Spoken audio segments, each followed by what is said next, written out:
conversation started yesterday. Let's step it up a notch this morning with Olu Martins, who is Executive Director, Canvassers for Democracy and the Rule of Law. He joins us here in the studio. Thank you for joining us this morning. Good morning. Thank you for having me here. Well, this conversation, about what's happening between the Governor of Edo State and the Deputy Governor of Edo State, it's not the first one is hearing of such in this Fourth Republic, Governor and Deputy Governor having one squabble or the other. But did you see this coming, given how they started? Thank you very much. Please allow me, first of all, to commiserate with the Edo people. 2 years ago, we lost a shining star. I'm talking about Captain Osa Okumbo. It's exactly 2 years. And I'd like to join the very many well-meaning Nigerians and Edo people to pray that God will grant the family the fortitude to bear the irreparable loss, and that God will raise somebody else like Captain Osa. I sort of saw this coming. Really? Yes. How long ago? Coming. Well, maybe from the very beginning. What were the signs you saw? Because I was student union president when Philip Shaibu was announced president. 1999, student union president, Ambrosari University, he was announced president from the University of Jos. So I kind of have an idea of his capacity. And we're talking about more than 20 years ago. So I kind of have an idea of his capacity. I kind of have an idea of his drive. So I knew that at some point in time, he was going to upscale. Because if you look at his political trajectory, I think he's been one of the luckiest young men, a man of speaking, to have had political opportunities. So I knew that the drive was there. I have a problem with the methodology, right? Is it a problem of drive now or ambition? Well, to be honest with you, what drives an ambition, what fuels an ambition is a drive. So he has an ambition. And you can't begrudge anybody for having an ambition. It was Archbishop Idausa that said, if you have a desire, do not retire, but refire to acquire your desire. So it's okay to have a desire, but you must also situate the desire within the ambit of fairness, equity, and balance. Because once you situate it between that, then you can, in expressing it, it's easy for you to express it in such a way that it finds anchor in the souls of very meaning Edo people who are clamoring for anchor. So I have a problem with the methodology. But let me quickly say a few things about what Washington Osifo said yesterday, because he kept making reference to the 14 House of Assembly members, and I can't really sympathize with him.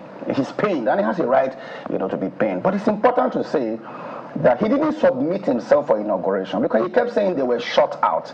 That House of Assembly, there were APC members who went for inauguration, because it's a mixture between APC and PDP. So it wasn't that it was just a PDP thing and they shot APC members out. There was an Emmanuel Agbaje that went for the inauguration who was in APC. So he quote unquote slept over his own right, because they were sure that Adams Oshomole was going to crush the governor at that time. They're going to have their way, because they also formed a parallel House of Assembly, in some hotel. But so I needed to put that in perspective. Secondly, he called the governor a stranger, and well, that's fine. He's a stranger. Governor is a stranger to how governance used to be done. Today, there are no parties. If you go to government house, it's government house. No court wars. There are no court rivalry right in government house. There are no wild parties in government house. Business is business. In fact, many of government offices have been restructured. So if you say it's a stranger to that, because that didn't happen, it's a stranger, we admit that, okay, maybe it should be a stranger to disrupt a system that is inimical to the advancement of governance and administration as far as Edo State and Nigeria is concerned. But who was more of a stranger? He was 4 years chief economic advisor to Adams Oshomole. When Adams Oshomole came in, Adams Oshomole had never had a stint in governance. He moved directly from NLC to become the governor of Edo State. So Adams Oshomole was more of a stranger. But we like that kind of a stranger who disrupts a status quo that doesn't espouse seriousness. Now governance is serious. You have a governor who doesn't blow siren, who doesn't, you don't see people coming to visit him, to distract him, from office. If you drive into a government house, you wonder whether you are in government house, because the business of governor is now the business, of governance. Thirdly, he said that Edo State was backward, and that grieves my heart, because I didn't think that he should demarket his own state. You may not like Governor Obaseki, but Governor Obaseki is not Edo State. And if you have a problem with foreign media, because anytime they show Nigeria and they want to show Lagos, they will show Morocco, old Morocco.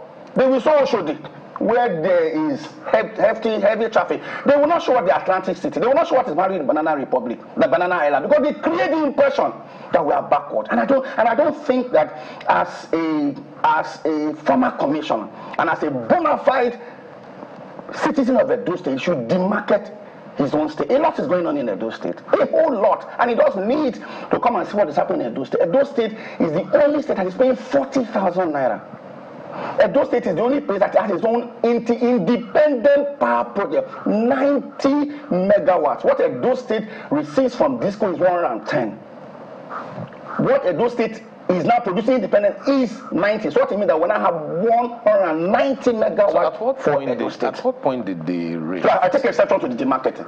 He can differentiate his argument against the governor. We don't have much time to deal with the real issues here. Governor Obaseki can come and market himself by himself, but No, I'm talking about the demarketing. No problem. But I'm to deal with that. At what point did this rift really begin? You said you saw it from the very beginning of the administration. What were the signs you saw? And is it that the governor didn't know that such a thing could happen? The governor is an institutional person, especially from his World Bank training. He didn't think that if he was traveling, for instance, the governor has handed over power 5 times to Philip Shaibu. So Philip Shaibu has been acting governor 5 times. I'm not sure that there's any governor who has done that. He's an institutional person. He doesn't think that governance is about one person. So there shouldn't be a vacancy. If I'm not there, you should, be there. When you give somebody something that he doesn't deserve, the first time is appreciation. The second time is expectation. Third time is anticipation. Fourth time is entitlement. So because you have a liberal governor, you can imagine this happening in Rivers State. If you did, you can't do that in Rivers State now. But you have a decent governor, and then you think that is now your entitlement. So when the governor began to say, we need a level playing field, it is not your entitlement to be governor. Edo North you are currently from Edo North.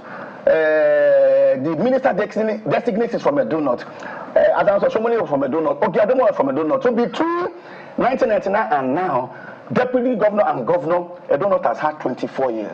I am from Edo Central, and I have what it takes to be governor. And several other persons when the governor began to say, look, we need to have a level playing field and consider those senatorial districts that may have been disadvantaged. I think at that point in time, Philip became uncomfortable. Before we begin to explore the issue of zoning, let's address the matter between the governor and his deputy. If the governor is telling us that, look, there is no plan to impeach the deputy, and the deputy has gone to court, to lay out a number of accusations, one of which is don't use the SSS to intimidate me, allow me to perform my functions legitimately. Who do we believe between both men? You should believe. I first of all tell people that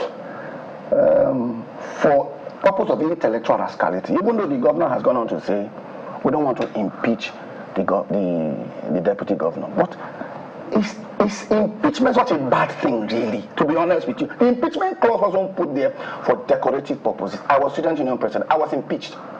But it was the greatest mistake they ever made, because it is weak people who seek for positions. Impeachment is not a bad thing. It's not a bad thing. But the deputy governor is saying that unless in the case of misconduct, you have no right to impeach me. It is not the governor that impeaches, Sakma. It is the House of Assembly that impeaches. And the House of Assembly must impeach you. If they want to impeach you, there must be an offense. What is the offense? Nobody can impeach you because you have an aspiration. So like the governor said, you are crying wolf. You are just trying to be preemptive. And this is not the first time it's happening in Nigeria. I find it interesting that you said that it's not the governor that impeaches. Really? It's not the governor that impeaches. Okay. By law. But we know how impeachments go in Nigeria. any role to play in the impeachment process of his own deputy? He does not have, by law, he doesn't have any role to play. Okay. We may infer. By law, he doesn't have any role how to play. about by politics? I don't like to do politics in the sense that I like to follow what the law says. Latin says, res ipsa loquitur. The facts speak for themselves. It's written in black and white. The processes to impeach a deputy governor. And there's nowhere it says that the deputy governor will be impeached by the whims and caprices of a governor, and the deputy governor knows it. You're saying that essentially there is no way a governor can play any role in the impeachment of his deputy. Except the governor is tyrannical. Only a tyrannical. So how come it is the governor of Edo State that comes out to say there is no such plan and not the Speaker of the House? Because if you look at the court processes, the governor was first respondent. It was the governor he was referring to. The allegations were against the governor. The governor but he must know. Respondent. He must know something, from the background before he can name the governor as first respondent. Then he should tell us what he knows from the background, because as far as we know, you see, impeachment procedure is not witchcraft at night. There's a process to it. It doesn't happen in a day. It doesn't happen in a week. The chief judge must constitute a 7-man panel. An allegation must be raised on the floor, of Parliament. So let's not look at impeachment as if we're playing the game of what? Last card check up. It doesn't happen that way. There's a process for it. And what is instructional? Just yesterday, the leaders of Edo North visited, the governor, because Shaibu is the highest office holder in Edo North. When they wanted to take over the House of Assembly, Edo people moved to the street in protest for the governor. When Adams Oshomole had the same issue, Edo people kept vigil in the House of Assembly. I would have expected that Shaibu's kit and king would have come out in their number to support him. They may do that because I've said so now in preemptive arrangement, but not usually. It should be spontaneous. If indeed he has served the people, life is worth living, only to the extent that it is lived to the service of humanity. If you have not served humanity and then you have an issue like this, even if it were true, usually people would just sit back and say good riddance to bad Let me quickly follow up with 2 questions. You talked about how Mr. Washington demarketed Edo and you had reservations about it. But was he wrong on the point about both men being convenient friends at a time, and how the relationship was bound to fall again like a pack of cards because the governor never liked his deputy? Was he wrong about that? He was. How do you say they were convenient friends? Governor Wiki attempted, and for the want of what, to denigrate the office of the deputy governor. This governor took 2 pages in national dailies against his fellow governor, whom they meet at the governor's forum, to defend his governor, to say, this deputy governor, to say, look, the deputy governor has my support to do whatever he is doing, and that you cannot just denigrate the deputy governor like that.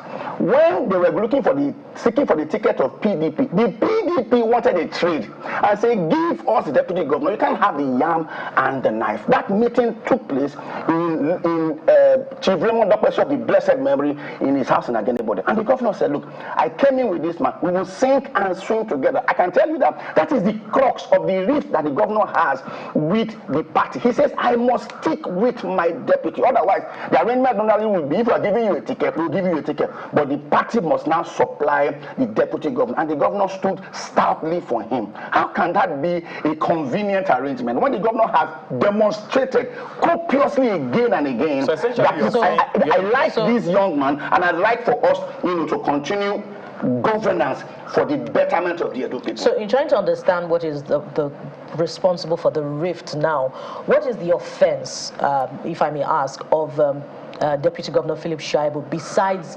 aspiring to become governor, succeeding his principal? He's the only one I can ask, because they say he who alleges must prove. He's the only one I can answer what his offense is, because we too do not know the offense that he thinks that he has committed, for which he is afraid of impeachment. I can't speak for him. We have to go now, Mr. Martins, but just a quick one.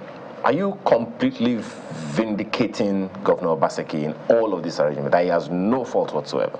The governor, as far as I'm concerned, the conviviality between the governor and the deputy was obvious to what? The deputy governor in Nigeria is the most visible deputy governor.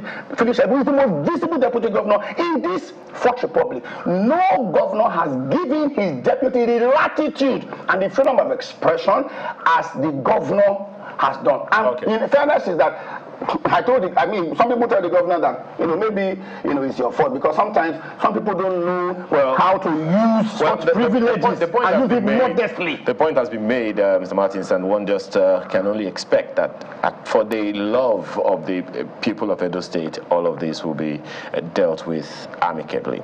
But we have to thank you for now for being here. Thank you for the opportunity. Odo Martins is Executive Director, Conversers for Democracy and the Rule of Law. Thank you again for your time. Thank you for coming.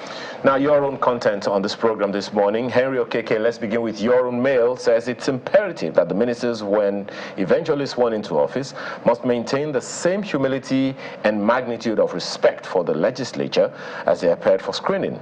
The respect is not for the individual members of the National Assembly, but for the Constitution of the Federal Republic of Nigeria, which created the National Assembly, and for sustainability of the rule of law and the principles of separation of power. Well, Professor Inakena says the screening is almost done.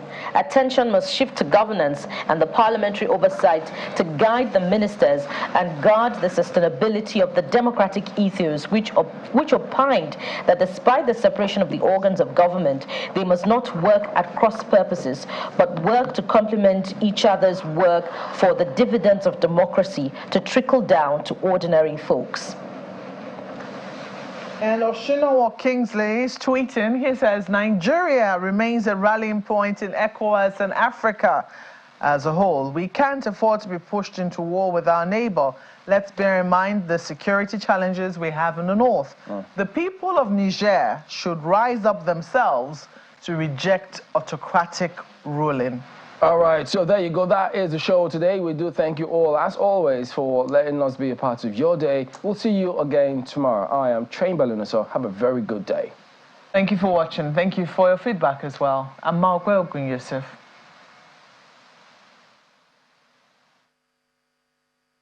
Have a wonderful day. I'm Ayo Makinde. Bye for now.